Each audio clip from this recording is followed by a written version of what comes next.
Good evening and welcome to the Fort Smith City Board of Directors regular meeting, June 18th, 2024.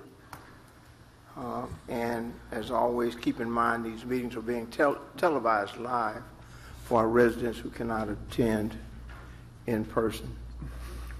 At this time, I'm going to ask Director Rigo to lead the invocation and Director George Casavas to lead us in the pledge. Please bow your heads with me.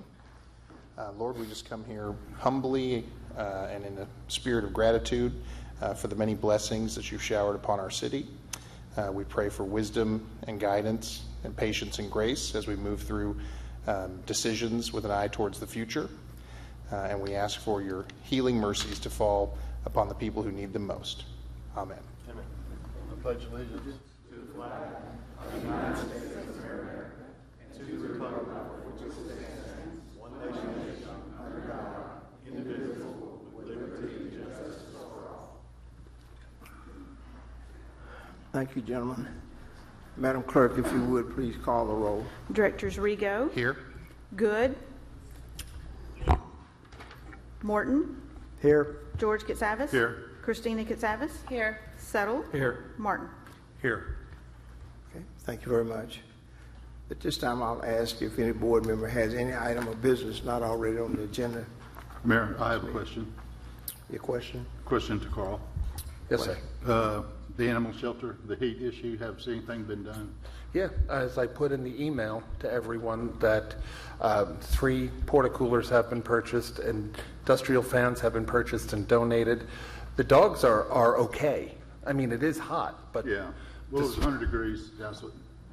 I mean, when everybody came west, that's what they dealt with. I mean, I'm not being flippant about it, but Yeah. they are finding ways to keep the garage doors open. The police department's brought out one of their monitoring cameras, so as the doors are secured open, that our eyes are on it to make sure nobody goes in. Okay. But unfortunately, we can't. No one. I mean, Fort Smith Animal Haven as a separate nonprofit, trying to put central air conditioning in that building is impossible. It's not Insulated. It's not insulated. Okay. Okay. Thank you. All right, thank you. Okay. Any other item? Seeing none, if you, I'll ask for approval of the June 4th, 2024 minutes. So moved. Second. Thank you. All in favor? Aye. Aye. Okay, thank you. This time we will go to our regular agenda. First item on the agenda. Mr. Gifkin, you recognize. Thank you, Mayor.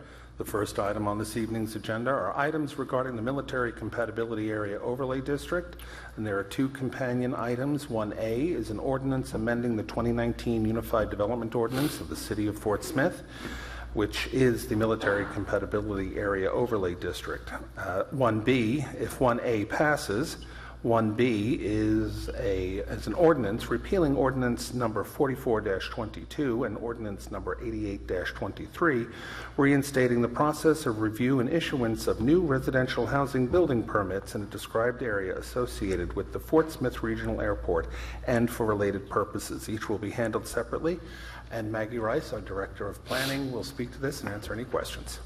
Yes, in June 2022, Ordinance 4422 enacting a temporary moratorium on residential construction in a delineated area around the airport was adopted.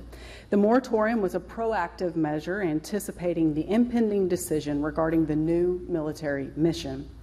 It allowed city staff to retain a qualified consultant to help in evaluating the impact of further residential and commercial development, appropriate zoning and noise regulations, the security of the base, and the future growth and development of the area compatible with the military mission. Following the record of decision, Ordinance 8823 expanded and extended the moratorium to further the same purpose.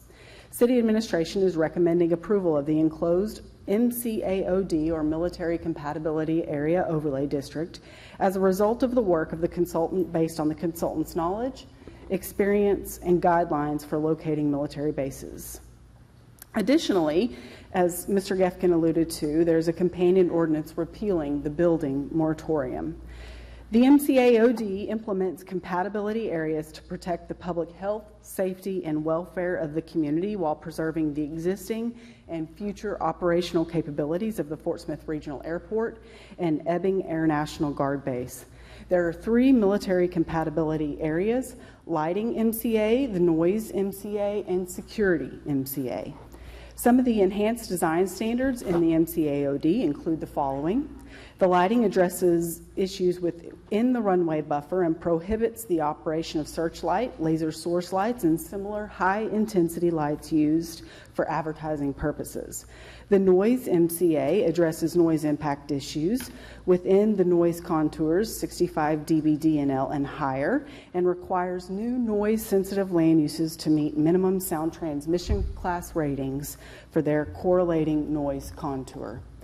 The security MCA is applicable to property that is physically contiguous to property owned by the Fort Smith Regional Airport, property owned by the Fort Smith Regional Airport, and property adjacent to railroad right-of-way contiguous to Fort Smith Regional Airport property.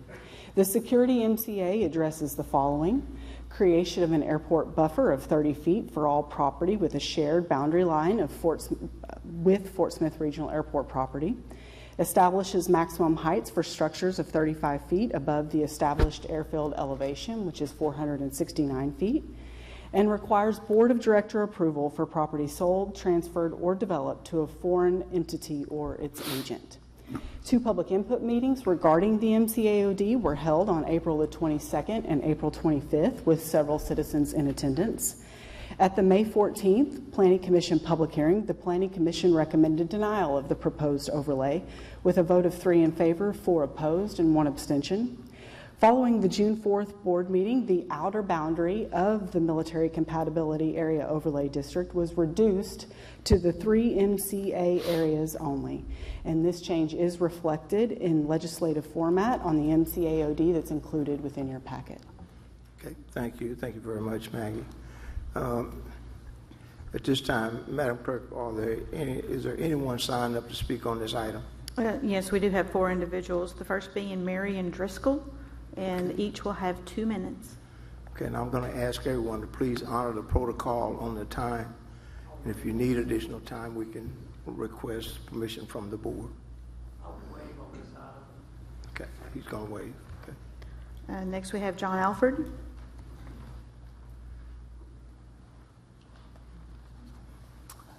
Thank you, Mayor, Administrator, members of the board. John Alford, 6804 Rogers Avenue. I'm here on behalf of clients who are landowners around the airport. I want to address several problems. I know that I spoke about this 2 weeks ago before it was tabled. These regulations, while they may have been developed by someone that you consider to be knowledgeable and an expert, are really very thin in terms of what the requirements are. And I'd like to quickly try to run through these with you. First of all, there is no compensation being paid to the landowner for land that's in the 30-foot buffer around the airport perimeter. And the landowner must continue to pay taxes and insurance and maintain the area, even though there's been a little bit of a change with regard to some allowed parking in this area. Secondly, in continuing with the lack of compensation, there's going to be many property owners along the designated overlay area that are going to be affected by the lighting requirements. And there's no compensation being paid to these property owners to comply with any of these lighting issues.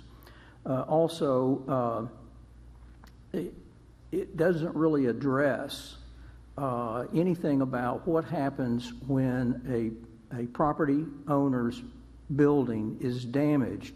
The proposed regulations state that this does not affect existing buildings. Well, it does affect existing buildings, because if you have storm damage or if you have a fire or tornado, then the question is, can you rebuild, and what standard can you build to?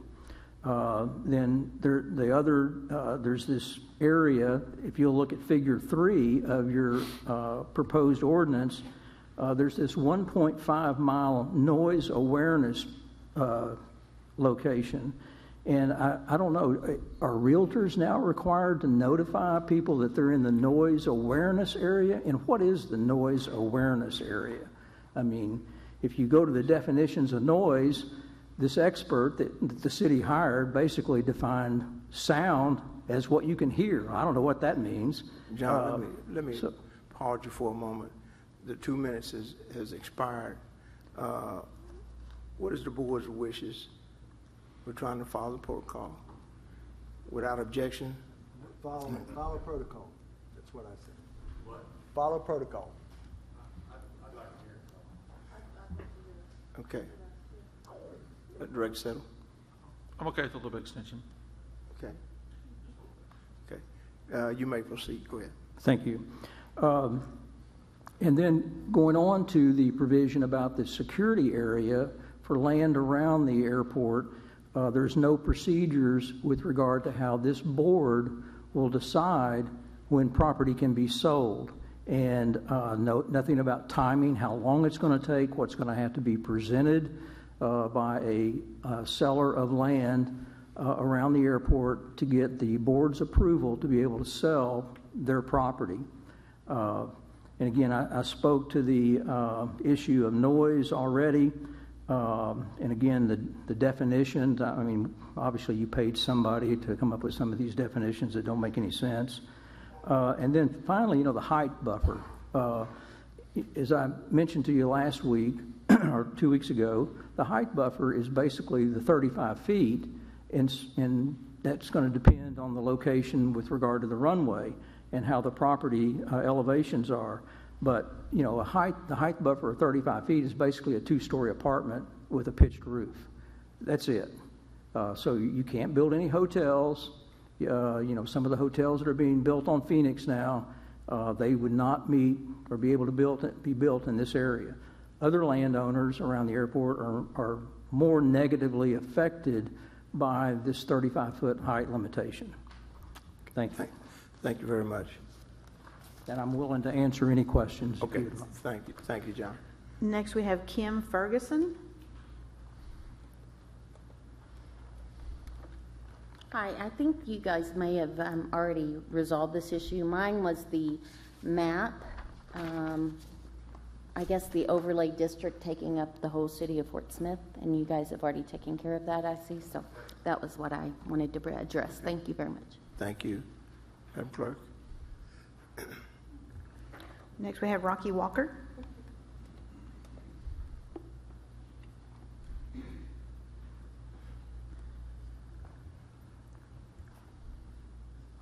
Good evening, and I'm here representing Greater Fort Smith Association of Home Builders, and of course my company Cobblestone Homes. I'm a home builder and developer and real estate broker, and of course the only dog we have in this fight is the STC ratings, and of course the other two parts of it we're kind of indifferent on, but we do endorse the STC part of this because we've got to get the moratorium lifted so that in those areas we can get back to getting building permits and getting houses built, because obviously we've got all these folks coming. And we've got to get that resolved. And this is a way of getting the moratorium lifted. We know the Air Force did environmental studies. We've read the studies. They did noise pollution. They did air pollution. Obviously, in outside of Detroit at Selfridge, they had excessive air pollution. They didn't have excessive noise pollution because they already have jets. We have clean air, but we're going to have to deal with the noise because we don't have jets right now. It makes common sense. So I appreciate the city working with us to arrive at numbers that are doable, that are reasonable. At first they weren't, but the city and the planning and building department worked with us so that we can make these and get the doors and windows where we can get them. And we know that the market will dictate in other areas of the city where houses will need to be quieter. We know that there'll be people that don't care about the noise, and we know there'll be people that are super sensitive to the noise, and we'll build accordingly, tailor, customized to whatever they need. We just appreciate the city working with us, and we're excited for the economic opportunity. We're excited for the social opportunity, and we look forward to the folks moving here and the jets coming back. And I am just excited that the United States Defense Department can spend some money in America instead of just sending it all to Ukraine. Okay. Thank you. And I'll answer any questions if y'all have any questions. Okay. Thank you, Mr. Walker. That's all. Is that it? Okay. Yes. Thank you. Okay. At this time, we will entertain a motion to adopt the, I make a motion that we approve item 1A and 1B. with suspension of the rules. Well, it's, I think we have to do each individual. We'll do each individually. We will, okay. So first is 1A. I make a motion we approve item 1A with suspension of the rules. with suspension of the rules. Okay, thank you. Do we get a second? I believe Director Good seconded on the phone. Okay, thank you. Madam Clerk, please read the ordinance. An ordinance amending the 2019 Unified Development Ordinance of the City of Fort Smith. This time we'll open it up for comments from the board. Are there any comments? We'll start with Director Rigo. Thank you. I want to just thank the administration and the staff who've worked hard on this for a number of weeks and months. And thank you to my colleagues for tabling 2 weeks ago so I could be here to vote for this tonight. Thank you. Thank you. Director LaVon Morton. Okay, I have several questions for Maggie Rice. Yes, sir. First of all, I believe there are already some lighting restrictions that exist around the airport property. Is that correct? That apply primarily for the purpose of protecting commercial flights. Is that accurate? Sure. We actually have lighting restrictions citywide for commercial and industrial lighting. It's section 276025 of the UDO. So if you are going to build new, lights have to be shielded and pointed downwards, and there's certain requirements in terms of trespass adjacent to residential properties. So we do have city lighting. The main addition of this lighting will be the prohibition of searchlights that point upward for the purposes of advertising, and then other laser source type lighting. Do we have anything like that in the city right now? Not that I'm aware of, no. Okay, that's what I thought. Okay, my second question is, to the best of your knowledge, are you in your discussions with the consultants? I believe you previously said this, that they did base their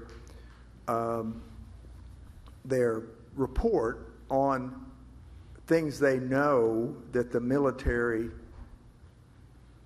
wants in place in other locations. We're not being singled out as the only location with a military base that has these kinds of rules that apply. That's correct. To the best of your knowledge, that's correct. Yes. That's the impression you got from the consultants? Yes. Okay. The third item, as far as reviewing transactions, now it does seem to me that all purchase and sale transactions, commercial or residential, within a certain distance of the airport, it's not clear to me what that is, would have to be approved. Now, if you can find the identity of the purchaser, it's not that hard to do that, because actually the state of Arkansas has a law that says that certain foreign parties cannot buy property in the state of Arkansas at all. It covers agricultural land and also basically any other real estate. So the Arkansas law is already in place. All we're doing is saying we want ordinances to be able to identify those transactions. So effectively, we can refer those to the Attorney General and say, are these cleared?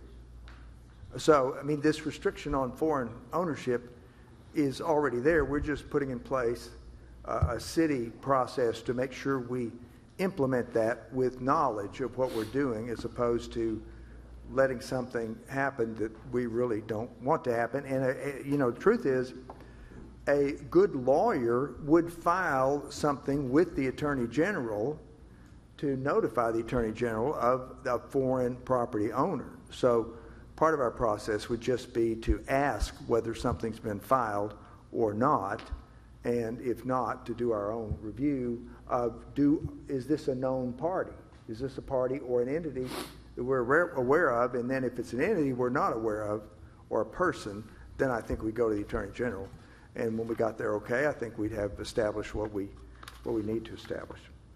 My final question, but we need a process, and Mr. Alford actually alluded to this. We need to establish a process for this review that's very clear for all parties to understand what they're required to do.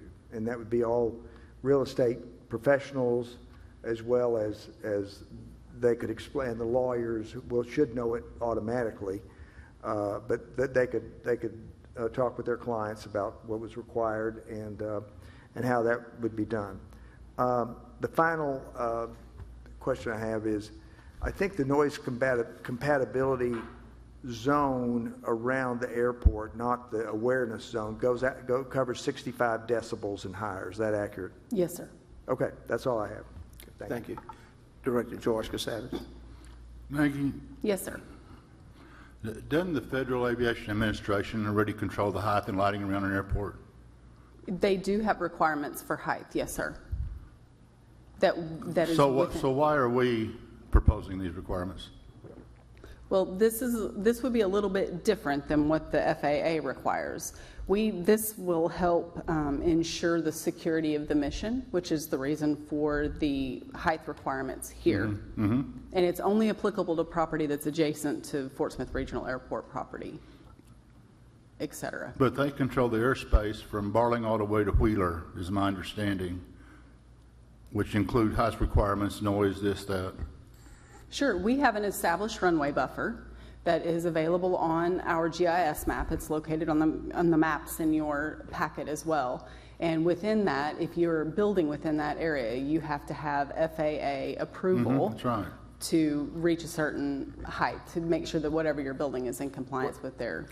And let me just say, based on my experience with ArcBest, it covers 10,000 feet around the airport, because when ArcBest built the building at McClure on top of that hill, they had to get FAA review of the height of that building before we started construction. And So that far out, FAA does cover height of buildings, although there, as Maggie said, well, my understanding of this and the FAA is somewhat different, but it is 10,000 feet. And which is our zoning 2 already miles. sets a limit of 45 feet unless you do the one-for-one setback of a building, and anything beyond that, you just need to go get a variance. So we don't preclude going any higher than that. And also, the FAA, that's a countrywide requirement, and we're not looking to set that zoning requirements. We've already been asked, and Colby can speak to this, regarding that our doing this with the MCAOD ran afoul, but we're not looking to set zoning heights based on, and Colby, if you could take this over, please. Yeah, the FAA regulations, the city has zoning about the height with respect to the airport, but that is with respect to the city's authority to control that height under the FAA guidelines for approach and takeoff of aircraft. Here, these regulations, we're not acting under the authority to establishing height regulations under those FAA guidelines. It's under our typical zoning powers to control land uses. So it's different. It's a different authority that the city's proposing to exercise here, not the FFA authority. Okay. Maggie, one more question. Well, just the board, I want to make a motion to table this. I want to hear from the airport commission, Michael Griffin, and to get his opinion on this. I'm not ready to vote on this. I think there's too many unanswered questions, and I want the airport commission to weigh in on this and give us their thoughts. Then I can make a decision. Or the airport commission. Thank you. Okay, thank you. Director Settle, did you have any comments? We just have a motion to table this. Is there a second? Okay. The motion dies for lack of second. Director Neil Martin, any comments? Maggie, kind of going to the point that Director Katsavis made, the existing FAA regulations, I mean, they've been established, they've been in place for how long? As long as the airport's been here? A long time, Okay. yes. How much more restrictive are we being in terms of height, in terms of kind of the whole security MCA? How much more restrictive are we? Can you speak to that? Sure. So in some areas, zoning is going to be the actual zoning district will be far more restrictive in terms of height than this military compatibility area overlay. What do you mean by that? Because zoning, like the C5, the commercial heavy zoning district, has a maximum height allowance of 45 feet. Okay. And you can go taller, but you have to have the land area and you have to push your structure to the middle of that land area. And so the further inward you go, the taller you can go. Okay. But with that being said, it's zoning in most cases is far more restrictive than the Military Compatibility Area Overlay District. We actually have a map in the back that shows different heights on the property where this particular element is applicable. Okay. And you can take a look at that if you'd like to.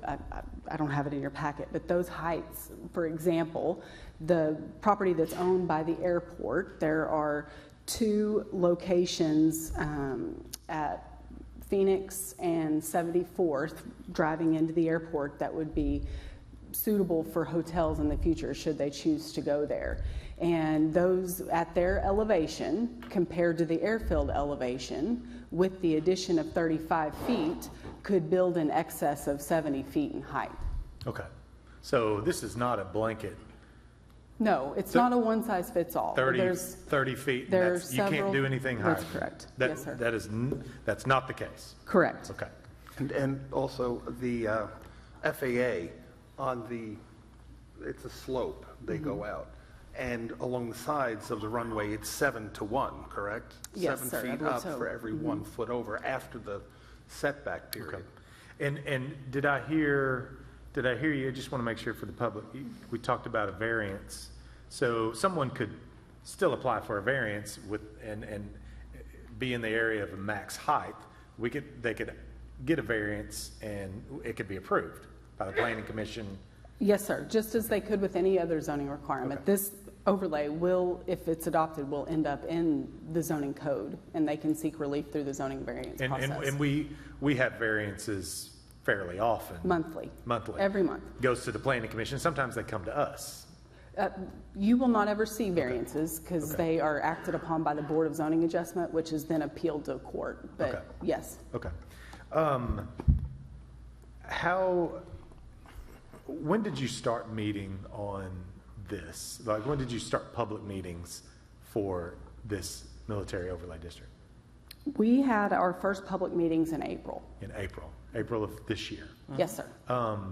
And I'm assuming outside of public meetings, you've also had individuals come and speak with you and have meetings with you. Yes, sir. Okay. Developers, I know people have talked to me. Citizens, developers. Okay. Yes. And how many do you think modifications you've made to this as a result of the public meetings or the meetings of developers? How many modifications do you think you made? I hesitate to guess a number, a lot. Well, I even know that So at the study session, I think you were provided 7 versions Right. with consolidated Right. modifications, but probably in the hundreds. well, in the hundreds. And then we also, I think what we've got here, there's even a change from when we met 2 weeks ago based on some of the discussion from, I think, Ms. Ferguson and Mr. Alford about the entire city being under the overlay district. Yes, sir. And so that's been removed. So the overlay district only covers the area around the airport. I mean, I'm pointing The to my... MCAs, the 3 military compatibility areas. Okay. Yes, sir. So me, who lives outside of that, I'm not under That's correct. this overlay district. Okay. Yes, sir. Okay. That's all I've got right now. Okay, thank you, Director Levon Morton. Okay, one more question for me. Now, this height restriction, as I understand it, the elevation of the airport, for lack of a better use, above sea level, that the land moving away from the airport tends to slope downward, so that the further you get away from the airport, from basically the center of the airport, the restriction on the height actually goes up, is what I understand from questions about this. Is that accurate, what I'm saying? So the established airfield elevation is 469 feet. If you have a property that sits below the established airfield elevation, you can build to the established airfield elevation in addition to 35 feet. Okay. Okay? Okay, so that's going to, in places where it's sloping away from the airport, that's going to add height to any structure that's being built. Is Yes, that sir. right? Exactly. For Okay. example, the new Mercy Cancer Center, I believe that property is in the 80 to 90 feet tall range. Of course, they won't build that tall, but that's a possibility. Okay, so you're saying where Mercy's building, that they actually comply with this 35 feet even though their building is much taller than 35 feet? They have the potential to build taller Okay. than the 35 feet. That 35 feet, people, I think, really get, they get stuck on the 35 feet, but it's really more than that. Yeah, 35 in most feet plus instances. the difference between In most instances, it's 469 taller than 35 Yeah, feet. but it's 35 plus the difference between 469 and the sea level elevation. And whatever at that your point. elevation of your Okay. property is. Yes, So sir. in most places, it's going to be a lot more than 35. Is that a fair statement? Yes. Okay, thank you. Any other questions from the board? Seeing none, Madam Clerk, please call the roll. Directors Rigo, Yes. Good, Is this to table the item? To vote. Okay, yes. Morton, Yes. George Katsavas, No. Christina Katsavas, Yes. Settle, Yes. Martin. Yes. It's approved, 6 in favor and 1 opposed. Okay, thank you very much. At this time, I'll entertain a motion to adopt the emergency clause. So moved. Second. Thank you. Please call the roll. Directors Good, Morton, Yes. George Katsavas, No. Christina Katsavas, Yes. Settle, Yes. Martin, Yes. Rigo. Yes. It's approved, 6 in favor and 1 opposed. Okay. Thank you. At this time, we'll go to 1B. So that's the ordinance repealing ordinance number 44-22 and ordinance number 88-23, which were the building moratorium ordinances, and reinstating the process of review and issuance of new residential housing building permits in the described area associated with the Fort Smith Regional Airport and for related purposes. Okay. Okay. Did anyone sign in to speak on this? Everyone has already spoken. for They've this. already spoken. Okay. At this time, we'll entertain a motion to adopt the ordinance with suspension of the rules. So moved with suspension of the rules. Second. Thank you. Madam Clerk, please read the ordinance.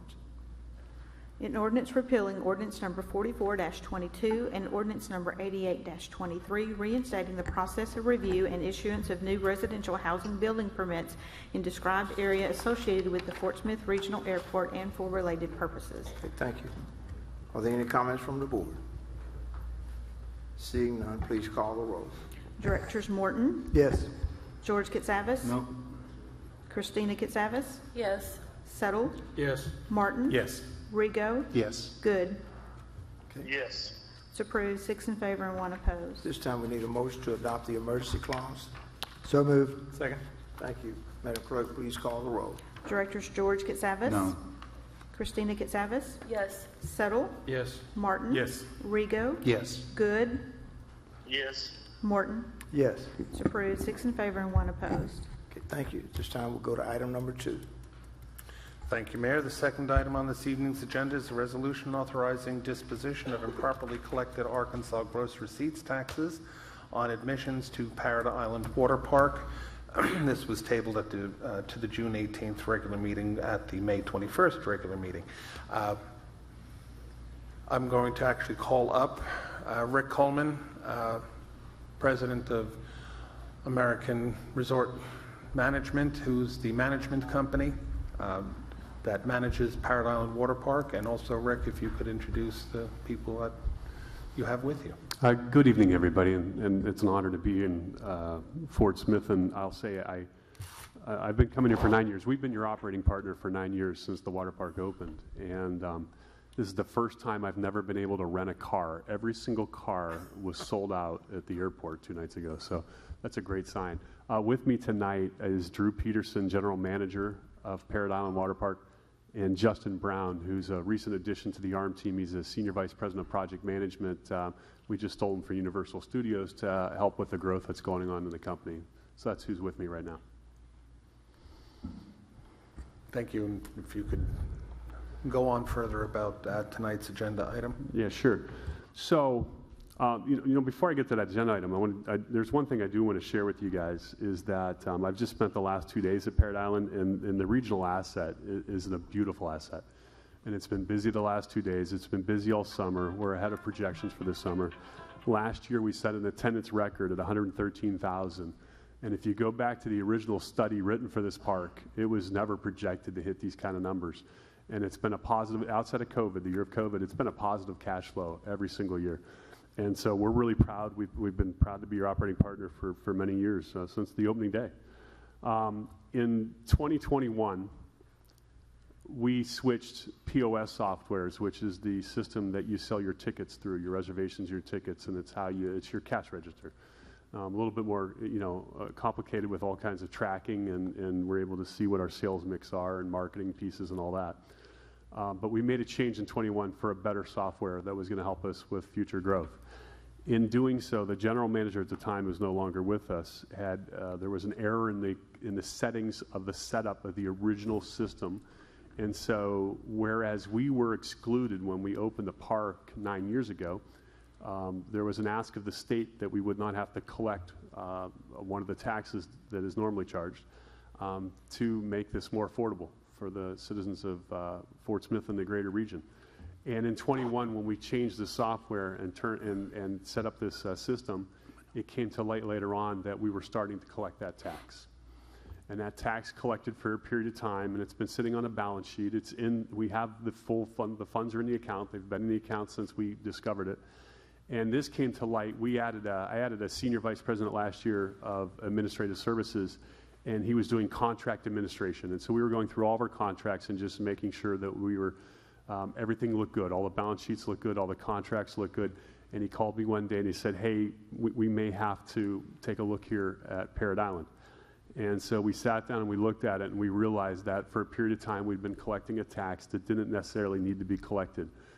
We immediately reached out to the city, to Carl, and said, hey, we've got to sit down and have a conversation. We are sitting some funds that we've collected, and we should not have collected them.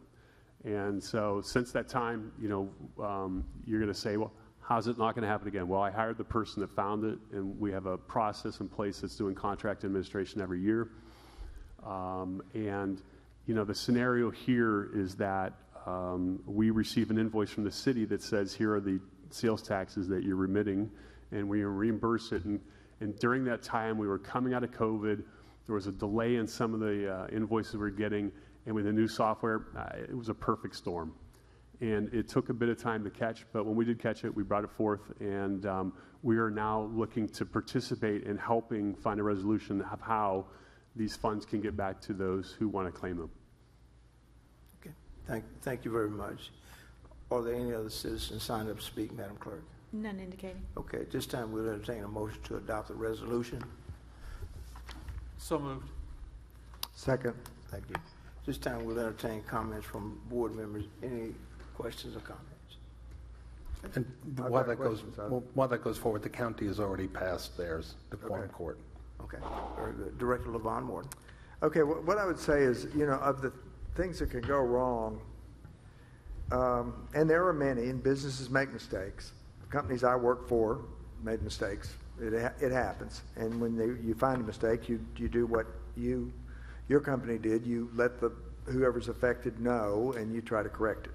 This happens to be one of the most difficult things to correct because of the identity issue with the purchasers. And that's clear in the materials that were provided to the board. I guess a couple things that come out of this is I would like to see more regular reporting to the board about the results of operations there, to see whatever financial statements are produced, maybe at least on a quarterly basis, not anything we have to have as an agenda item, but as information similar to what we already get from the city, just to look at so we understand the operations. We all have to be very pleased that last year was record attendance, and the hotter it gets, the more the attendance is going to go up, because it is a great park. But I would like to see more accountability in the future so we have a chance to look at it and see what we think about the operations. And I guess the final thing that I'm a bit concerned about is a kind of a legal question for Colby, and that is, if the court undertakes a process of refunding these things, someone's going to have to do some work to reach out to people saying, your name is identified. Either you go through and you figure out what they paid and you send them a check, or you maybe send out a form to the people and say, if you can establish this, we'll pay you. I mean, I don't think they go very deep into that area because it's impossible to know who to even send it to in some cases. But the cost of that process of creating the check and the mailing to the parties that I mean, how is the cost of that going to be handled separate from the $400,000 that some other party is due besides the party that holds the money? Right. Well, the way we've drafted this, it's a kind of unusual. It's a defendant class action, which isn't typical. But the court, will have to approve an administrator or a class representative of that class, and presumably that class representative will get counsel. And of course, the court will have to approve that. And that's not the city or the county's doing. Okay, the court will approve that, the right? The court will approve that, okay. Yes. But as to those costs, the class representative's counsel, I assume, can make a request for some reasonable attorney's fee for the work the counsel does, and can be awarded those costs out of the fund. If there's costs to administer, those are costs that the representative and its counsel can apply for, and presumably the court will address those and award a fee as appropriate. But it's our task really is to tender the money to the court and say, assist as best we can to identify, which I think we have some records through ARM to identify those transactions that we can to people, and then let the court administer the fund and distribute it as the court approves and oversees. Okay, so what do you think the likelihood is that they would come back to the two parties that are the owners, the county and the city, and say, we believe that you should pay those funds, pay the cost of this, not the parties that deserve the refund? Could you assess that for us? Yeah, I think that's unlikely. The parties, the city and the county haven't, we're not acting in bad faith. We found this and we're turning it over to the court. I suspect, just to predict that once this works its way through the court, there will be funds that are unclaimed just by virtue of not being able to find the owners, and there'll be a process by which notice is given, a publication. There'll be funds there that can take care of the cost, and presumably if there's funds left over after all the costs have been exhausted, the court will have to determine what those will be, where they go. Do they go back to the enterprise fund and be used for Parrot Island? I can't predict with 100% certainty, but I think it would be unusual if the court's going to say, the city and county, you're on the hook for these costs. We've tendered the money. The court will administer this fund via the class representative to find the owners. Okay, final comment. I did some math around trying to figure out, what this percentage recommended, because there was some confusing language in the documentation, and it does include both the 6% state tax and the county tax and the city tax, all three. So it's not just county and city, it's state tax, the 6% collected, that was never remitted to the state. Correct. So, just so everybody's clear on that. So, Okay, thank you. Director Rigo? Okay. Director Neil Martin? Yeah, I think my concern was similar to what Director Morton said in terms of who ultimately pays this, because there are going to be costs associated with it. I don't think it's the city's responsibility. I don't think it's the county's responsibility.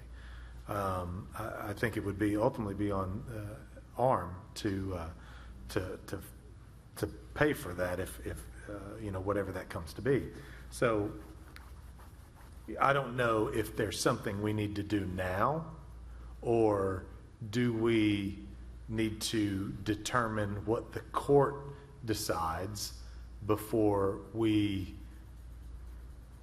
propose a fine to ARM, or however those funds get paid back to the court. Any thoughts on? I prefer them to let's go to the court, see what they do. We self-identified this issue ARM identified, the county and the city self-identified. To me, let the court see what happens, because my question is going to be on what ultimately is somebody going to get back at the end of the day.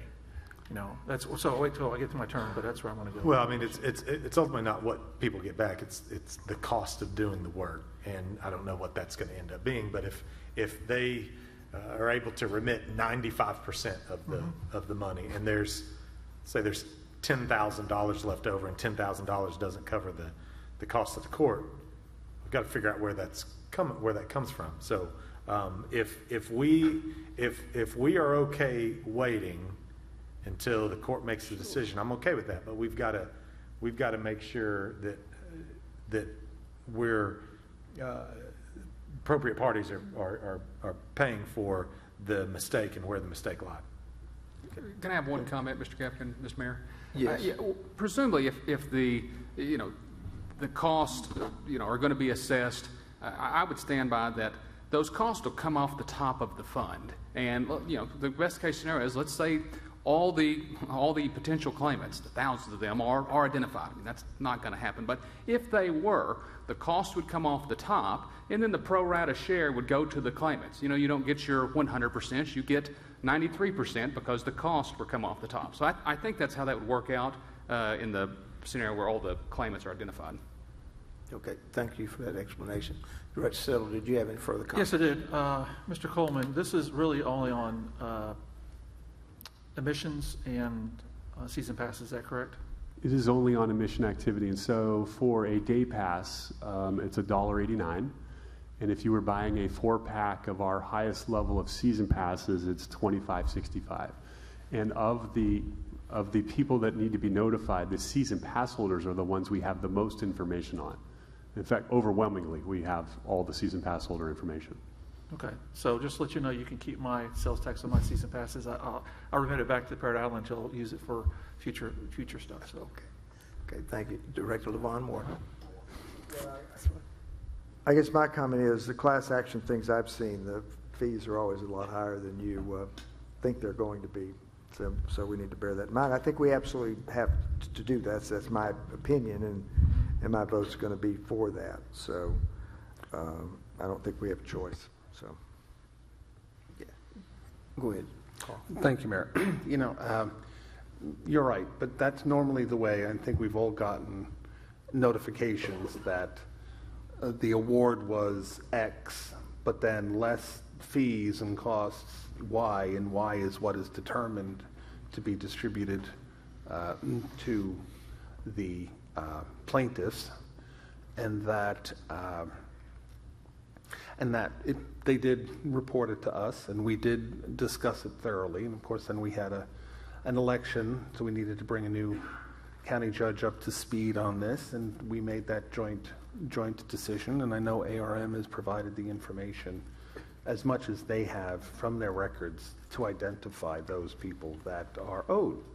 So, this is that our path to rectify this, and I think that is important. Okay. Director Settle. Mayor, can I ask the board, after we vote on this item, can Mr. Coleman kind of give a state of what he's seen in the water parks just for a few minutes, since he's here and he rarely visits the city, just for a few minutes right after this item, just to kind of a state of our water park and what he's seen regionally in water parks, just for a few minutes. I think that's a good idea. Okay, thank you, Mayor. Director Good, do you have any comments? No, Mayor, thank you for asking. Okay, thank you. Yes, sir. We'd be delighted to hear from you about the water park and its operation. Observation, because we operate parks across the country, is that you have a gem, and it's a regional asset that you're getting close to capacity. There's lots of days where it's hard to find a table, a chair, or you wait on long lines at a slide, and that's what we all wanted to see. We had a marketing meeting here recently, and I believe in packets that we get out will include more marketing information.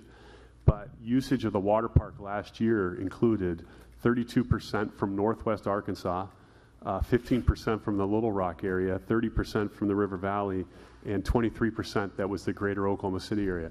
You are drawing in folks. We've created a vibe electronically, digitally. If you're watching our videos, it's the place to want to be, and especially if you're younger folk.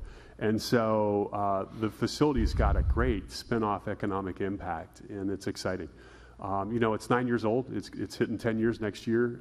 We're going through some pipes that are 10 years old, chairs that are 10 years old. It's having its kind of growing pains. But as I've been out there, and then we have an event called Dark Waters, and we have many of them a year. And I invite you all to come out and see it. And last Friday, we had a record. We had over 4,000 people at Parrot Island in one day. And that was between the daytime attendance, and then we had everybody clear out, and we resold it for Dark Waters. And we expect this Friday, look, it's always weather dependent, right? But 4,000 people in one day in that park. The team is a great team. The community's really embraced the asset. When I landed, I had to take an Uber because there was no rental cars. And the gentleman driving me was a guidance counselor in Fayetteville. And he said that he heard of more students wanting to come down to Parrot Island as they graduate, what they were doing with their friends. It was like, that's what everybody was talking about. You have a great asset. Okay, thank you very much. Thank you, sir. Appreciate it. I have not ridden the flow rider yet, and I don't plan to. Mayor, for the past couple of weekends, every other weekend, we've had a family from Kansas City come down. And I talked to Drew about this, and I know Noah's a really person who comes from Kansas City, brings his family. They rent it out Friday morning, Friday night, Saturday morning, Saturday night, Sunday morning. They stay in a hotel, they eat at restaurants. And Noah told people in California, and a group from California came in just for the flow rider. Am I saying that, Drew and Rick? Yeah, that's true. Your flow rider is recognized in the flow riding community, and there are people who, oddly enough, drive around the country to ride these machines. You are recognized as having one of the best surf machines out there right now. And you can have 3 of those flow riders sitting side by side, and how you adjust it and how you tighten it and how you run the water can change the experience. And so, again, from a marketing standpoint, the word is out. Parrot Island's got to be on your bucket. it's a place you got to be if you're in a family in a 200-mile radius. And that's a great place to be. It really is. I wouldn't be remiss with saying that we, as Rick and I think we got an email today, we got to start looking at how we improve and keep expanding that gym we have, because it's no longer a regional park. It is a destination park for us. And you can tell with all the people coming from areas outside the city. So thank you, Mayor. Thank you for indulgence. Thank you very much. Are there any further comments from the board? If not, please call the roll.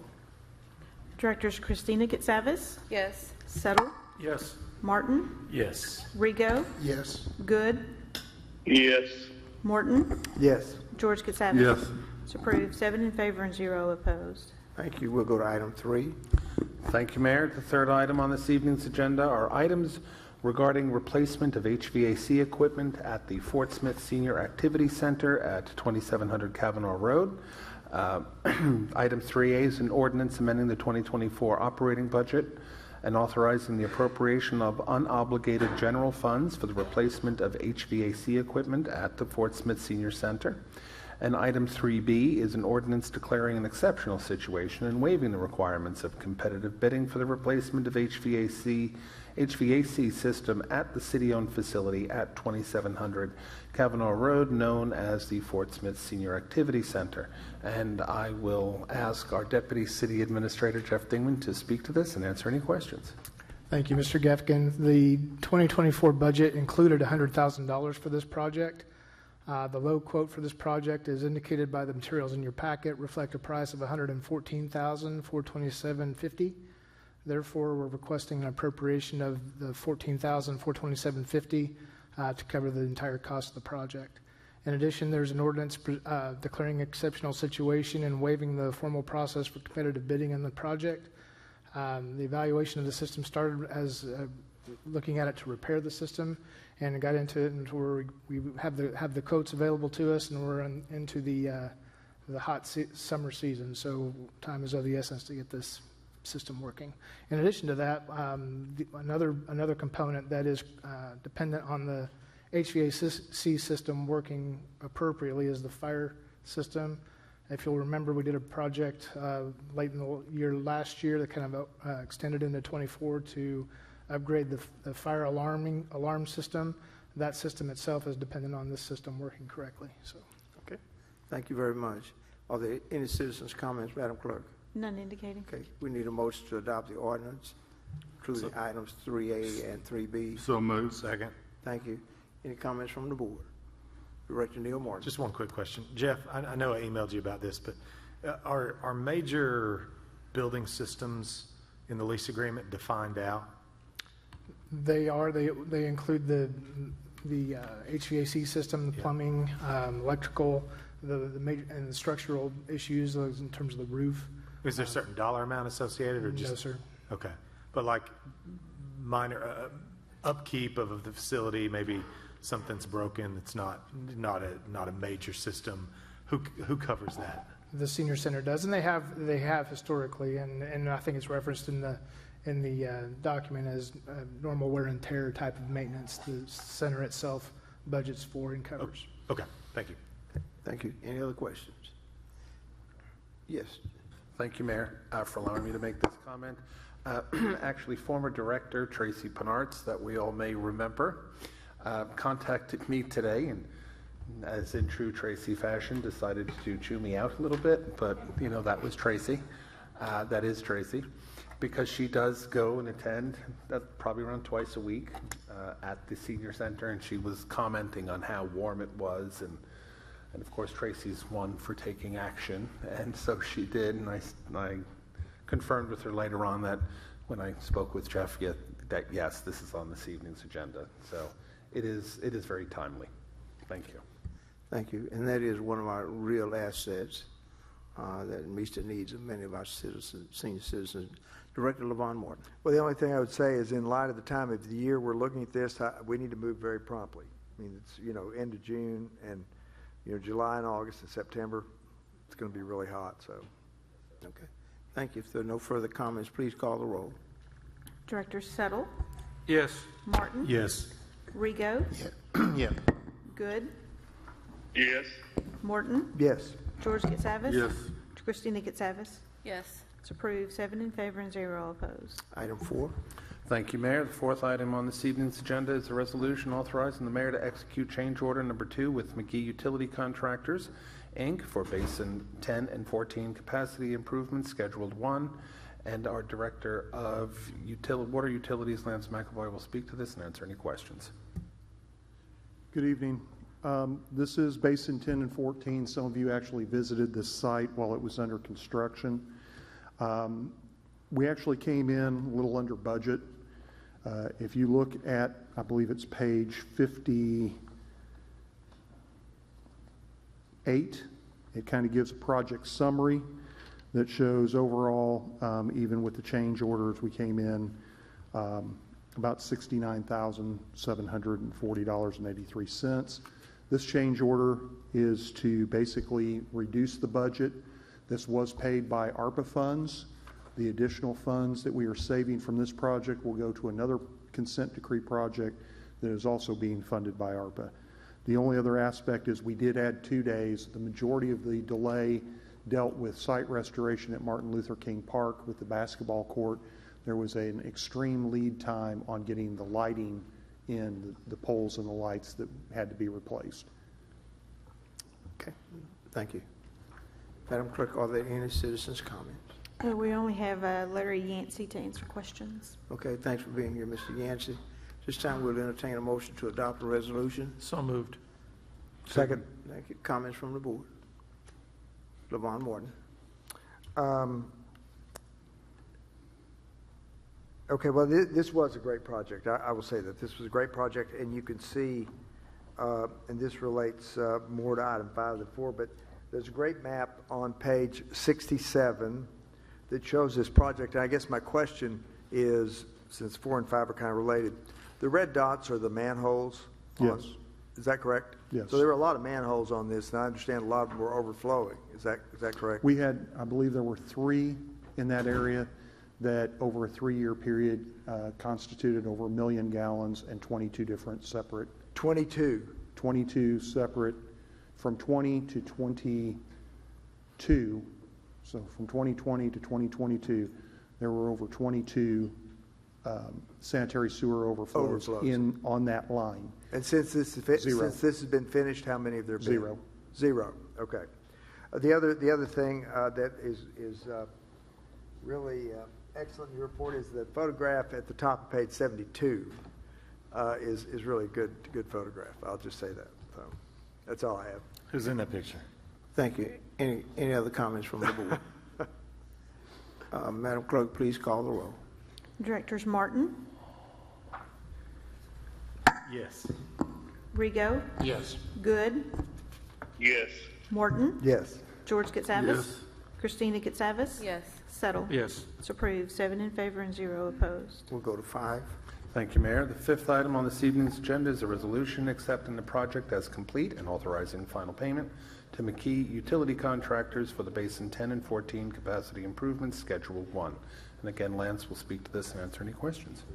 So we did complete this. This project was substantially complete on time. There were no liquidated damages that we had to collect on this project, and we ask that you declare it complete so that we can make final payment and release retainage. Okay. Thank you very much. Are there any citizens' comments? Only Mr. Larry Yancey to answer questions. Okay, thank you. Need a motion to adopt a resolution? So moved. Second. Thank you. Are there any board member comments? Madam Clerk, call the roll. Directors Rigo, Yes. Good, Morton, Yes. George Katsavas. Yes. Christina Katsavas. Yes. Settle. Yes. Martin. Yes. It's approved, 7 in favor and 0 opposed. We'll go to item 6. Thank you, Mayor. The sixth item on this evening's agenda is a resolution authorizing acquisition of temporary construction easements in connection with the SSA Remedial Measures in subbasins MC07, P004, S006, Z001, and capacity improvements in subbasin SK01. And again, Lance McAvoy will speak to this and answer any questions. Thank you, Mr. Gefkin. We have 31 properties where we need a temporary construction easement. Most of these are 5 to 10 feet in the property. Once the work is done, site will be restored to the way it was, and then that easement will go away. When we looked at it and we kind of averaged out what we had seen for in town, $100 was kind of the average cost. The reason we set that as $100 is you're looking at about $1,800 per assessment or appraisal for an easement. So if we can do it at $100 for 31 properties, that is a huge savings as opposed to $1,800 to tell us it's going to be about $100 for that easement. So we were looking at this as a cost savings way of doing this. Okay, thank you. Are there any citizens' comments? None indicating. We need a motion to adopt the resolution. So moved. Second. Thank you. Are there any board comments?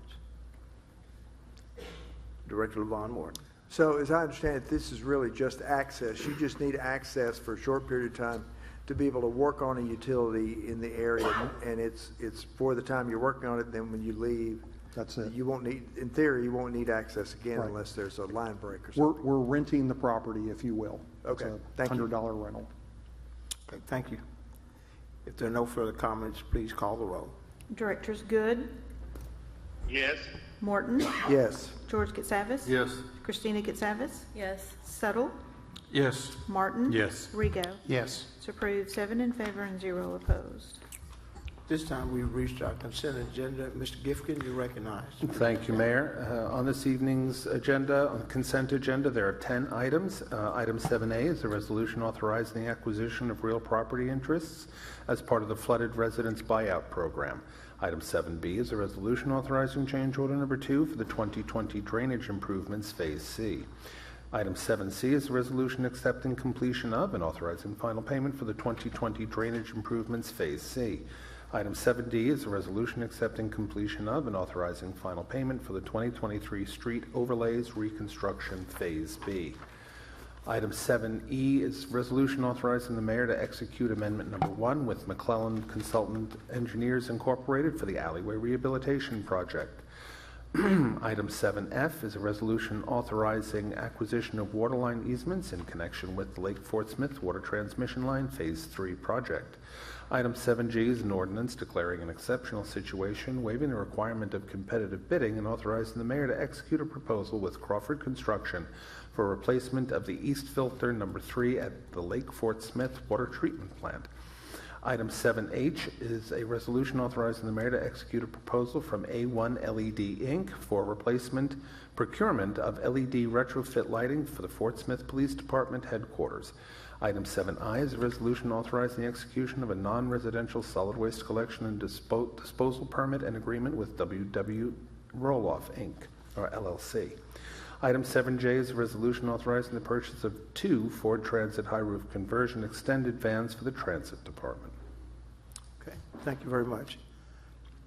Would anyone like to pull any of these items for separate discussion? Question on A. Yes. Any others? A, E, F, and J. Did you say G? No, A, E, E, F, and J. Add G to that. Item 7A, Stan Snodgrass will answer any questions. Is there any citizens, do we want to do citizens or do we go first? Just asking, Mayor. Are there any citizens' comments on any of these items? We do have a couple for item 7E. Okay, thank you very much, Director Settle. Thank you. Yes. Okay. We'll do the personal questions for item 7E first. Thanks, Dan. Did someone else have one on 7A Yes. besides me? Yeah, we're going to go to the citizen comment Okay. first. If the citizens, Madam Clerk, would you please invite them to come forward? The first is Joe Elskin.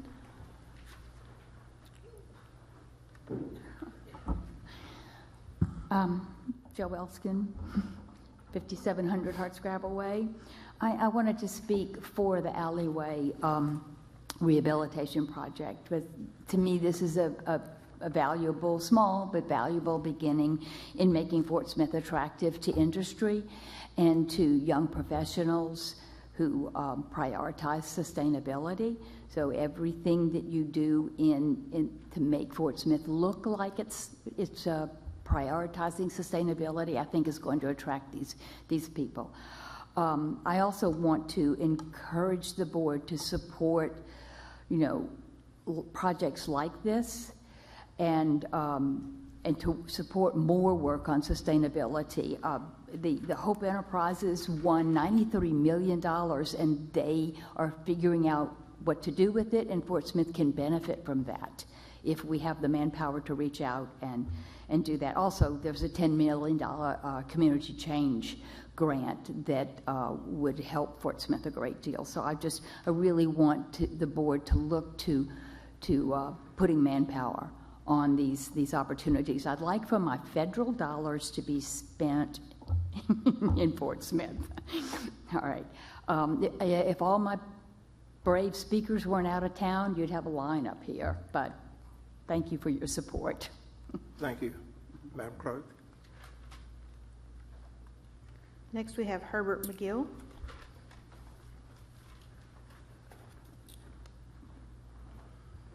Good evening. My name is Herbert McGill, 2117 North 14th. I'm the director of the Elizabeth McGill Center. I also help operate a garden down on the 1100 block of between 7th and 8th. I'm in support of these alleyways improvements, and I think that it would be a great addition to downtown, that particular area. And I'm supporting Josh Robertson also. I've talked to him quite often regarding some of the things that is in sustainability, and I would just like to let you guys know that we are supporting him through the Arkansas Climate League. Okay. Thank you. Thank you. Herb, is that the garden that Ms. Tidwell started? Yes, it's the garden Charlotte Tidwell started. Like I said, it's located on 1100 between 7th and 8th. And yes, it is in the area for the changes that's happening. Okay, thank you.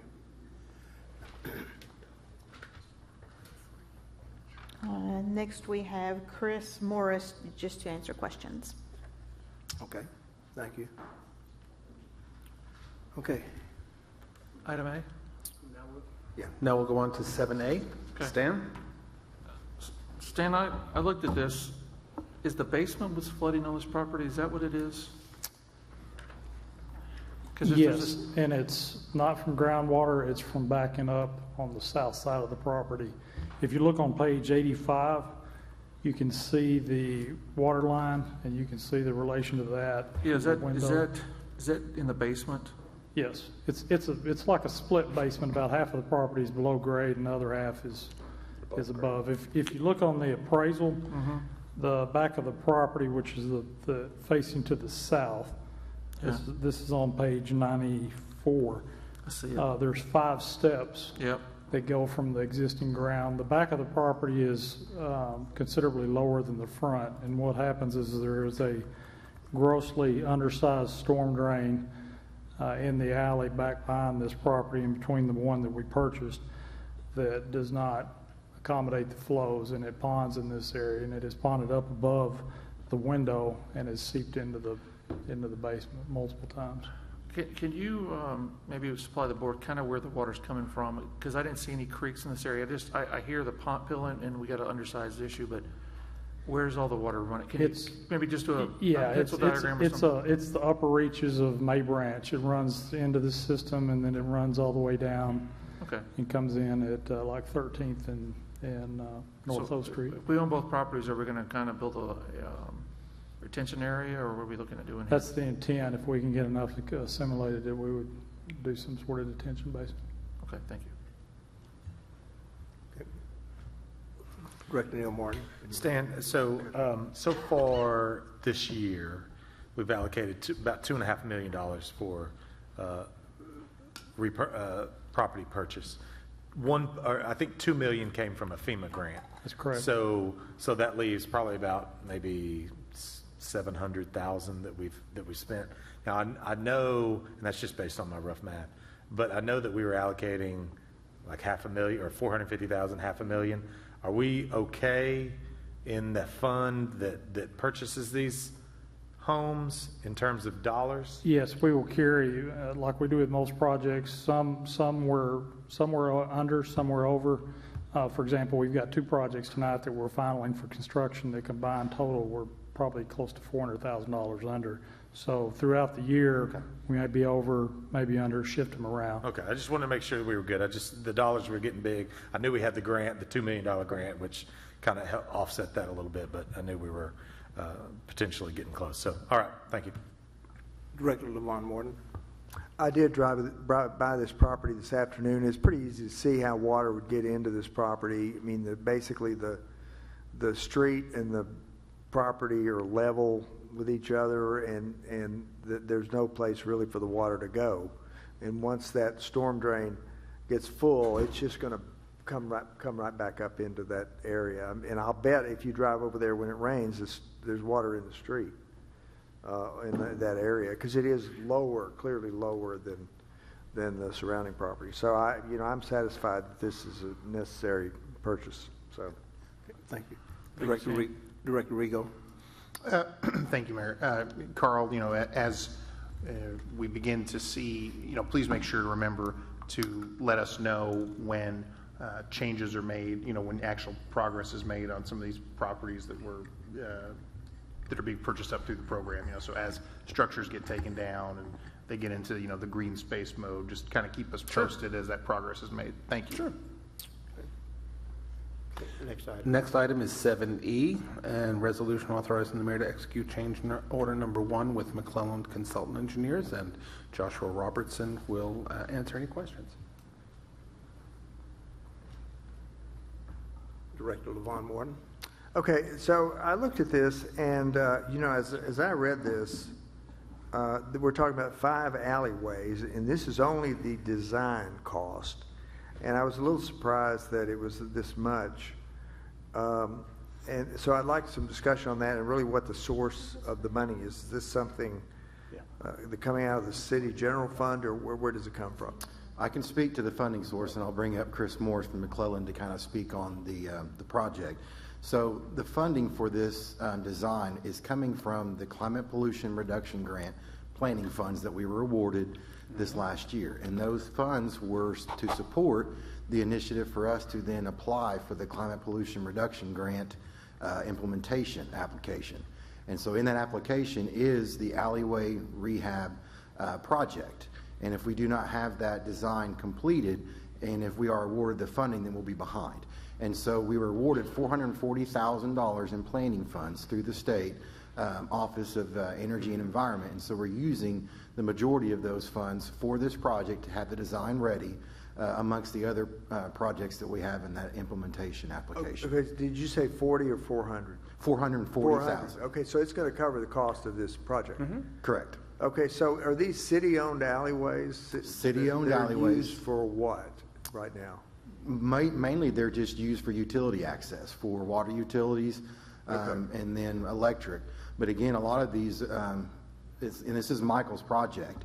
I'm just here because of the climate pollution reduction grant funding piece on my side. It was his idea just to take those blighted areas and turn them, and we have some issues with stormwater as well, and to turn those alleyways into pedestrian and bike-friendly locations. And all of these alleyway rehabs will actually connect to Howard Elementary, Darby Middle School, and Northside High School, and also on Grand Avenue where they're having some issues there, and to public transportation choices as well. Okay, well, that's answers my questions there. The only other one would be, again, for 5 pieces of property, and I think you said somewhere it's 3 miles or something. That it's just over 2 miles, and just the just size. Over 2 miles. It just seemed high, so I'd just like to understand why is it complicated? I mean, the pictures, I would just say, take a dozer, level it out, put gravel on it, and then pave it, and that's pretty cheap. So what's the real story, though, from an engineer? So from the engineering side, I ran the numbers. It's about a 4.5% design fee, and that design fee is based off of construction cost. Yeah, and on paper it looks like there's what's really involved in that. But there's effort in putting that plan together. I've got the whole number comes up to $317,000, but there's $57,000 worth of surveying fee in there that's considered, additional services outside of design. So you still have plan creation, and this is going to be a big plan set, and it's going to take the time to develop those cross sections for the alleyways, address things like any utilities that might be in the way, the preparation of temporary construction easements, developing cross sections to ensure that stormwater is going to adequately shed off the. Okay, so the stormwater is a part of this too. You're going to make sure that we're not you're going to have to make drainage. sure that if you're going to take an alleyway that's currently grass or gravel and pave some of that, you're going to have a provision for that storm drainage. Okay, so you could actually improve drainage as a result of this, right? I think there'll be opportunities, yes, as we're working in there. Okay, very good. That's all I have. Okay. Director Neil Martin. Just a couple questions. And I don't know if this is Michael, but was there a particular reason that these were chosen? I mean, I know we talked about the connectivity, but are these kind of the worst of the worst of the alleyways, or kind of what was the thought process on choosing these? These were mostly chosen based off of safe routes to schools. So as a part of the grant, a big criteria is to reduce carbon emissions.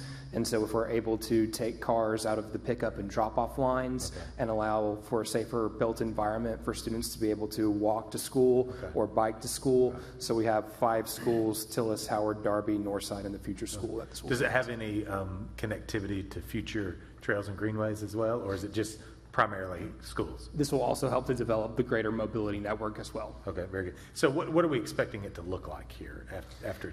We do have some images here, and we could share those with you. Yeah, that would be kind of cool to see what it's going to look like. Mm-hmm. It will look really nice, though. They will be well lit. Some sections will have bollards to restrict access. Okay. I think another thing that the engineers are really going to have to pay attention to is use, and how are we going to have mixed use in these alleyways with commercial traffic and waste management and residential use. And so that's going to need to be handled with a lot of care, but they'll look really great. They'll have a permeable pavement on it, what we have in the initial renderings, and it'll create a really nice atmosphere for pedestrians. Okay. I had another question that came to me, but no, it's good. All right. Well, so I think you clarified this. These funds go to the planning. We use these funds, and then that allows us to get construction funds. Is that right? Yes, and so right now, we did apply for the Climate Pollution Reduction Grant, which was one of the IRA grants that came out. We should know if we are awarded the implementation funding by September of this year. Okay. But if we are not awarded, then we still are able to use the funds for this, and then we have a design ready for other grants that could come out that hits the same type of requirements that this one is. Because even the community change grant that Chris and Mike and I and even Ken Savage are kind of working on now, it could end up going into that application as well. How much did we apply for the construction grant? It was $5.1 million for this project. That was our application? No, just for this project. It was $14.5 million for alleyway rehabilitation, solar for Fort Smith Nelson Hall homes and public housing, an e-bike shared plan, workforce development, and I was thinking there was one Okay, so and charging stations for the city. In September, we'll know if we got all of that, some of that. Correct, for this particular grant, but everything else will be designed and ready for future grants that we are ready to apply for. So if, let's say we asked for 14 and a half, let's say we got 3. How does that come back to the board to make the determination of where we allocate? I think the way that the NOFO is actually written is that the EPA can actually determine, out of all of your application and projects, we're going to only give you $5.1 million for the alleyway rehabilitation project. So they will determine, the EPA will determine, okay. And if they don't, then yes, we would have to come back to the board if there was no determination. But this one is a pretty strict requirement for greenhouse gas emission reductions. Okay. And so we'll have to meet those and have particular projects aimed at doing that. Okay, thank you. Yes, sir. I'll hand this back to you in just a second. I haven't looked at it. Okay. And also, we're not applying for this by ourselves. We're part of the, I'll say, consortium with Metroplan, the MPO in Little Rock, and the Northwest Arkansas MPO. And so we're a city, but there are 2 MPOs who are applying for it. We're doing this on behalf of our region, and what makes this, I think, faster and easier for us is that we just need to bring it to the board and not necessarily have to have everyone weigh in at an MPO meeting. Not that that's a problem. I mean, we've worked with them closely on many things, but we're part of the $99 million application that was put in. Director Rigo was next in the queue, and then Director LaVon Morton. Thank you, Mayor. I just want to say thanks to everyone who's working hard on this. This is, to me, very exciting, good use of space that is underutilized at best and hazardous at worst. And it really is just kind of like Joe said, if there's federal money that's out there, and there is, I think we would be foolish not to attempt to access some of it. So I am glad that we are not being foolish. Thank you. Thank you, sir. Director. And based on the drawing, which is not available to the public, there looks like tall privacy fences which provide some extra security along these new walkways and bikeways. So I think security, that's really but positive. also helping with noise and light pollution. We do want Yes. these to be lit up, but we don't want those lights to interfere with homes that are adjacent to the alleyways. Right. Thank you. Okay. Thank you. Excellent project. Okay. Next item. Next item is 7F, a resolution authorizing acquisition of waterline easements in connection with the Lake Fort Smith Water Transmission Line Project, Phase 3. And Lance will answer any questions. Okay, I had the question on this. So I read these appraisals, and one of these was for the easement across an area of property next to a power line, and certainly no issues there. But some of these were across property, and you know, sometimes you go on the boundary of the property to prevent any more disruption than you have to have to the property owner, and some of these go right across the property rather than on the boundary. So I just was curious about the thought process there, not going along the boundary. Keeping the construction costs down. The shortest distance between 2 points is a straight line. The more times you have to change course, the more bracing you have to do for things such as a force known as water hammer that can actually blow apart. So if you can keep it in a straight line, you're having less material, less construction cost, and it's quicker and easier to design and build. Okay, that's all my question on that. Thank you. Neil? This is G. No, that was F. I'm on G. Okay. Next item is 7G, an ordinance declaring an exceptional situation, waiving the requirement of competitive bidding, and authorizing the mayor to execute a proposal with Crawford Construction Company for replacement of the east filter number 3 at the Lake Fort Smith Water Transmission Plant. Lance. Lance, I was a little confused because you in the description you talk about filter number 5, filter number 2. I don't know. I didn't know what the relationship with Those are all in the same filter building. So you have a bank of filters. Okay.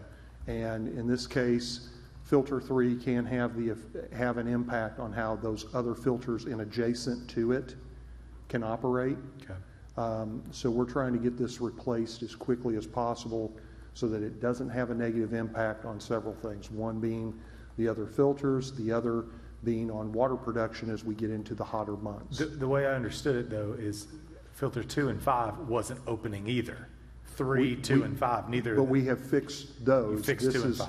Yeah, we were able to do that filter. It was 2 and 5 we found problematic when 3 was completely gone. But it was a systematic problem that we were able to clear and fix much quicker than 3. 3 was a complete underdrain failure. Yeah, it looked like that's the problem, the underdrain on this. So basically, where we're at right now is we have reduced water capacity for a month. Until it is put in. I did get news today. We were not expecting the underdrains to be in until possibly mid-July. Mid-July, right. And then we're looking at hopefully having that installed as quickly as possible. So do we have the underdrain in? No, but it is. We did get notice that it is being prepped for shipment, which will be early. And Crawford needs to remove the old underdrain that's in there. That's what this contract is for. Right. Finish cleaning everything out so that when the new underdrain comes in, they can get that installed. We can get the media put in. Then we have to sanitize the media, and then we'll be back in business. So if we look at this and let's say it comes in, I don't know what if we're looking at a week or 2 weeks or whatnot before it comes in. Yeah, it really is going to depend because it's coming in on semi-trucks. Okay, and will work begin immediately? Saturday. Work will begin. What we're going to pull out everything on Saturday. Due to safety concerns, we are not going to have anything staged prior to Friday afternoon because there will be a tour of the plant. So keeping the safety in mind for Friday, I was told today that they're looking at beginning to pull out everything on Saturday. So you're okay. So we know it's going to be here Saturday. You're starting work on Saturday. They're starting to pull the old out, and that will then be prepped for as soon as it comes in. Okay. We can immediately begin install. So it looks like maybe July would be the period that we're hoping, out. Yes. I'm hoping a couple of weeks in July, maybe 3, and then we're back in business. Okay. I was just so where normal MGD is 40 from that plant. 40 from that plant. So we're going to be down average capacity. Average capacity is going to be a little down, but max capacity is going to be down 5 MGD. So just want to make sure I understood what our impact was. Director Settle. Thank you, Mayor. So Lance, this all happened because a valve had failed. Is that correct? Yes. Did the valve fail, or was it controls input-output card, or was it an electrical issue? It was valve. So is that valve something new, old? Was it It was warranted? old. I mean, this is the 1960s filter plant that is one that really is past its lifespan. And when we look at the cost of upgrading the plant, you can put in larger filters that are more efficient than what these are and get more throughput. So that's decommissioning those filters when we get the plant upgraded would be a great thing, or we can leave those in place until the second upgrade and decommission. I understand. Do we have another valve like this somewhere else in our system? All of them are the same way, but we have talked with the manufacturer, and I believe they have come in and looked at them, and they are all working properly. But are they all from the 1960s still? I would have to get that information. I think that replacing a valve would be pretty simple to do in today's environment. If these valves are very large, you'll be able to see them. 4-inch valves, 3-inch valves? These are probably about 24-inch valves. Okay. All right, thank you, Mayor. Director Rigo.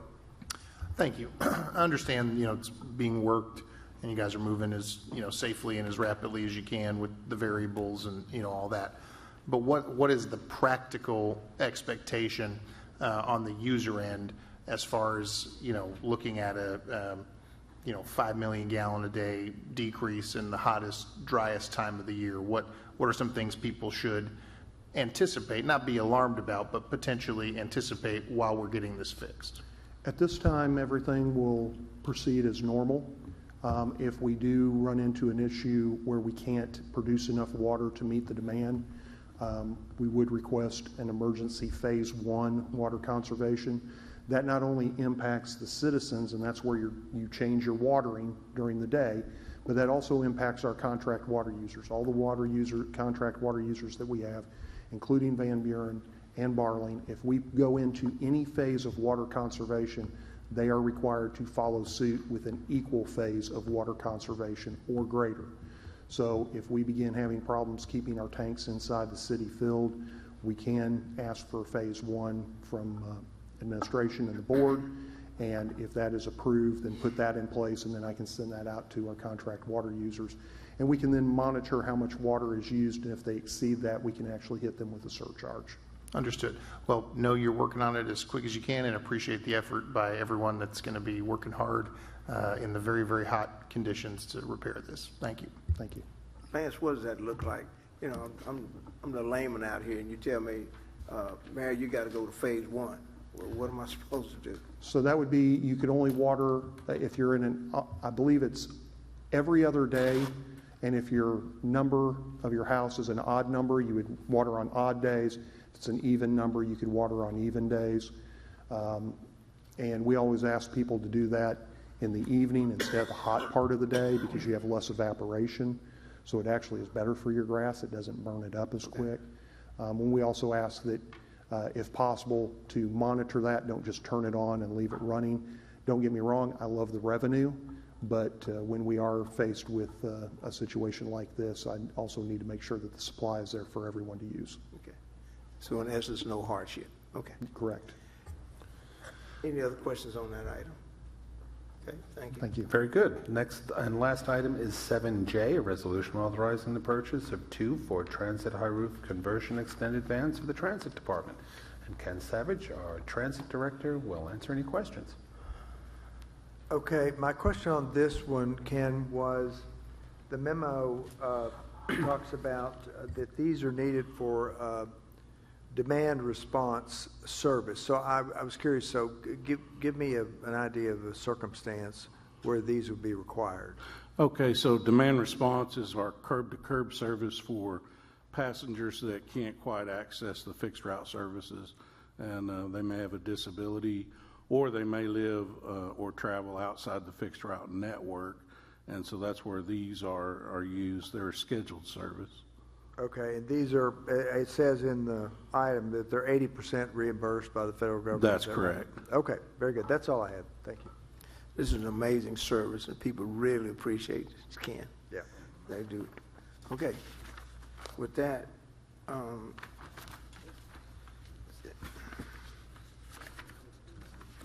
need a motion to approve all agenda items. So moved. Second. Thank you. If there are no further comments from the board, please call the roll. Directors Morton, Yes. George Katsavas. Yes. Christina Katsavas. Yes. Settle. Yes. Martin. Yes. Rigo. Yes. Good. Yes. It's approved, 7 in favor and 0 opposed. Okay, thank you. At this time, we will go directly to the official forum. Thanks to everyone who supported the Juneteenth celebration. Residents had a wonderful time down at Kelly Park. Also, we did have a briefing with the Ebbing Air Base update on things that are happening out there. And we also took a tour of the airport today to take a look at the arresting cables that are being installed, and everything is on track to get that work done. So we're very, very pleased with that. Director Andre Good, we'll let you go first this evening. Appreciate it, Mayor. I really don't have anything today. Thank you. Okay, thanks for joining us. Director Neil Martin. Nothing from me, Mayor. Okay, Director Settle. I think I'd like the board to know that our legislative packet that we sent the Arkansas Municipal League was vetted last week at the summer convention and was approved, so it would be the legislative packet for the Arkansas Municipal League along with some other bills. Okay. So that's a good thing. The other thing is I'd like to invite the board out to Parrot Island Water Park next Friday at 6:30. That is the night they're going to do dark water night, and 6:30 you can kind of see the transition from the day to the night crew. They have a lady out there that's doing acrobatics and fire presentations for all the people out there. So I think it'd be a good opportunity to see the board, to see the crowds that arrive, get through the ticketing, showing how many people arrive at this place. 4,000 people last Friday was amazing. So I'd like to invite the board to come out to Parrot Island Water Park next Friday at 6:30, and for about an hour and a half to kind of see how the park exit and how the new people come in for dark water nights. Okay, very good. Director Christine Savage. The only thing for me is to wish my mother a happy birthday tomorrow. Oh, Happy birthday. That's all I got. Okay, Director. Happy birthday, who? Director George Savage. Nothing. Oh, it is? Oh, well, I didn't know that. Director Levon Morton. Okay, I have a few things. First one is, how are we doing toward more solar, at least in the planning stage, before the September 30th deadline? Just, 25 words. Well, I'll have, if you don't mind, 50 words. I'll ask Joshua to come up. We've had a good meeting, and Joshua can mention about integrity, and I believe I signed everything for OG&E in Arkansas Valley. So. Yes, so right now we're doing the surveys for both OG&E and Arkansas Valley. We're to a point to where they're basically putting a package together to provide Carl City Administration to then share with the board on options that we can have. But we're at the point to where we're ready to get into the contract stage, which is aimed at the end of July, 1st of August, that will grandfather us in to the one-to-one, and we will be able to have two different sites with solar plant that will offset, it appears, city facilities by 70%. Okay, wow, that's good. I'd say good Yes. work on that project and full speed ahead. Yes, sir. Okay, second thing is, I would like the city to continue to work on the 30-foot. We've done some really good things so far to try to mitigate the effect on property owners on the 30 feet. I know we've reduced it. It used to be 30 feet. You couldn't do anything. We reduced that to 15 feet with some really good thinking. And I'd like for us to continue that kind of thinking, even though we passed what we want, to the extent we could mitigate any of the effects through some really more study.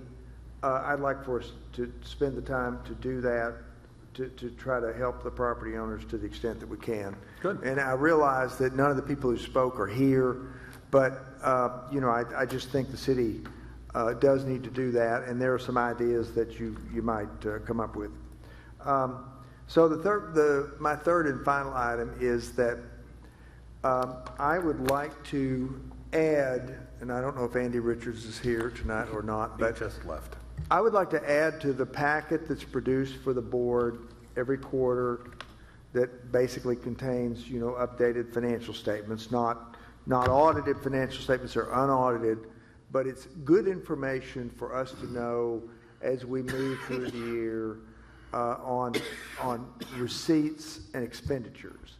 I'd like for a statement that shows the utility department revenue and expense split between, it would be, in addition, it would be a supplement to what we already get on utilities, a split between water and sewer, done the same way as the consultants do it, and that would be presented to us each quarter.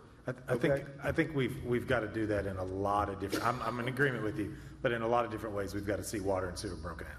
Okay, that's my request for the administration and for the finance, our CFO to work on. And now now that we know from the consultants their methodology, which they developed independently, I mean, I know we've applied that in some other circumstances already, so we have an understanding of what they've done. And it shouldn't be a massive amount of additional work to provide that again, and for all future years and for all future boards. So that's all I've got. Okay. Director Rigo? Thank you, Mayor. My wife and my family and myself just want to sincerely and deeply thank everyone that prayed for and pulled for our daughter during her recent brain surgery. She came home 2 weeks ago today and had a good follow-up appointment today, and she is just doing 100%. So just thank you all very, very much. I appreciate it.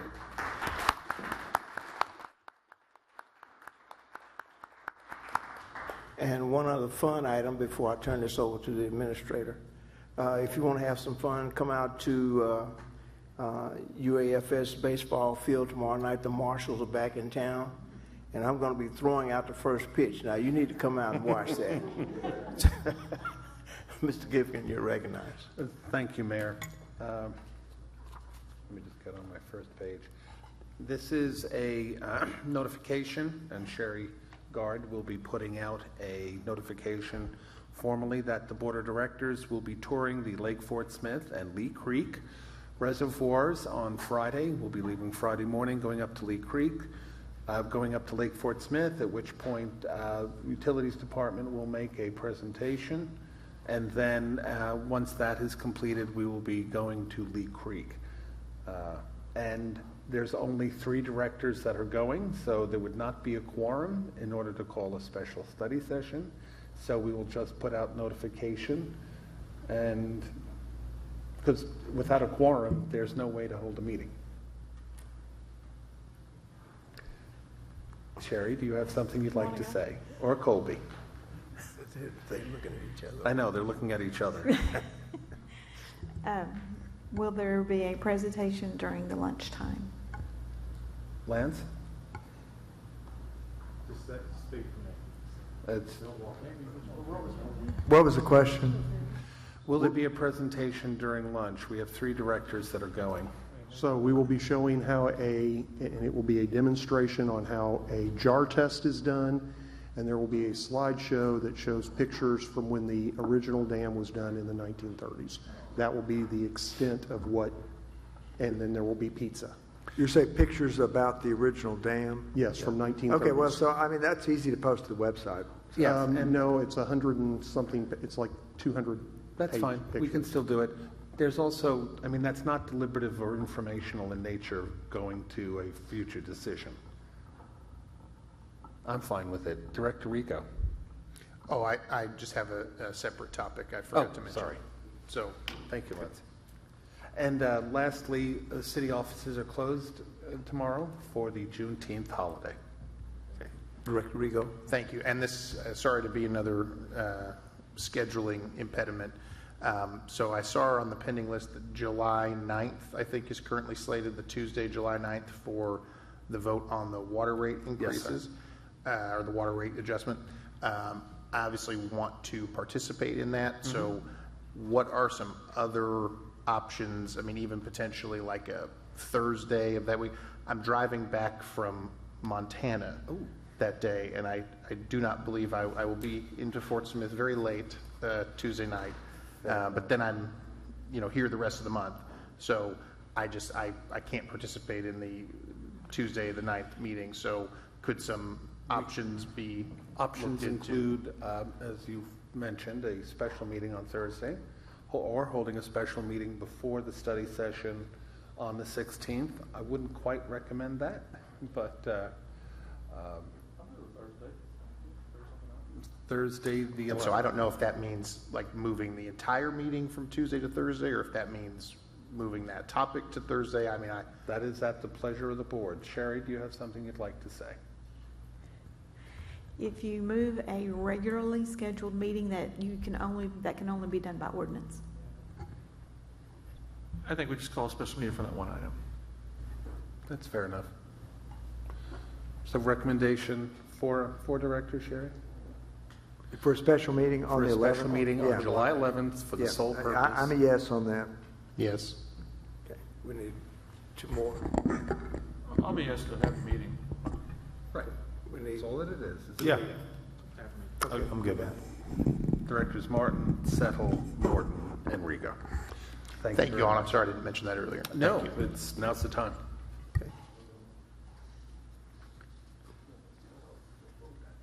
Six o'clock at the Blue Line, right? Yes. Okay. Where are you finished? Thank you, Mayor. That's all I have.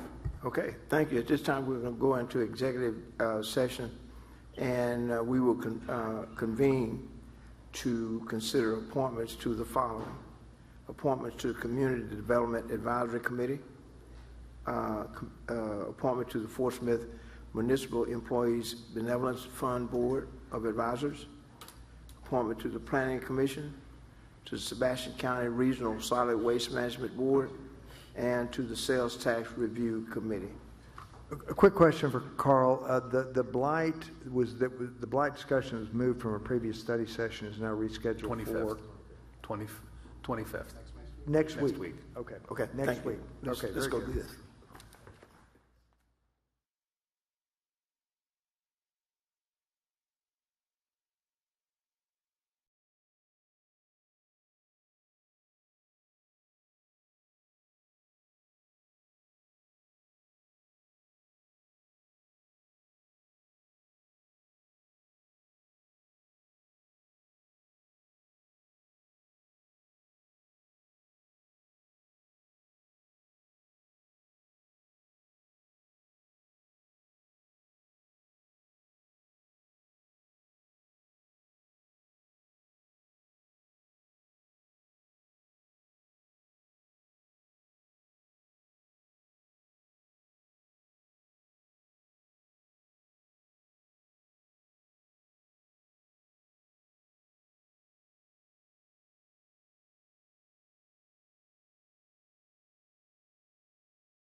Reconvene.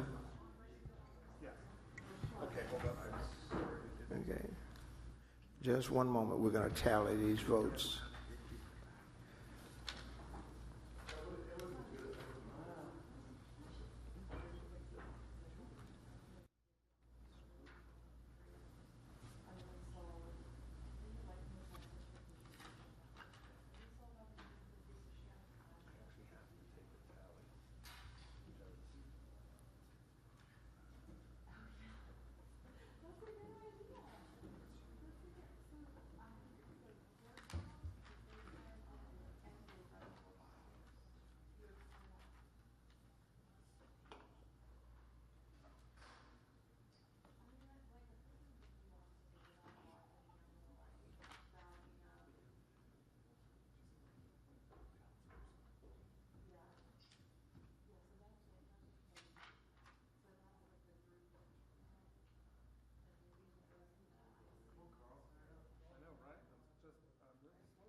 You playing any golf?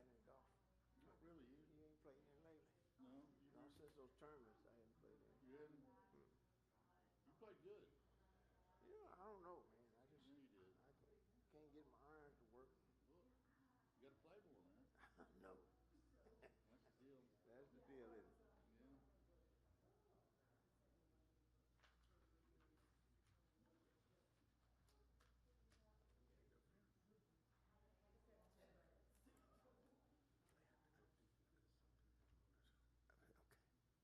Okay, thank you very much.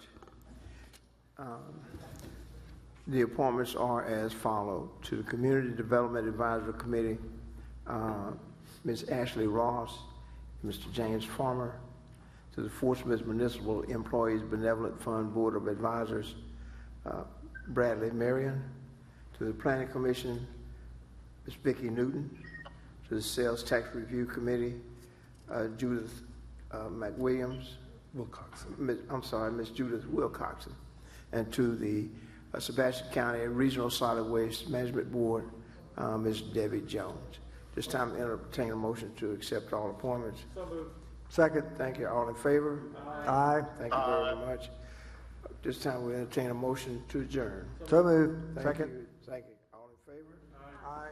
All right.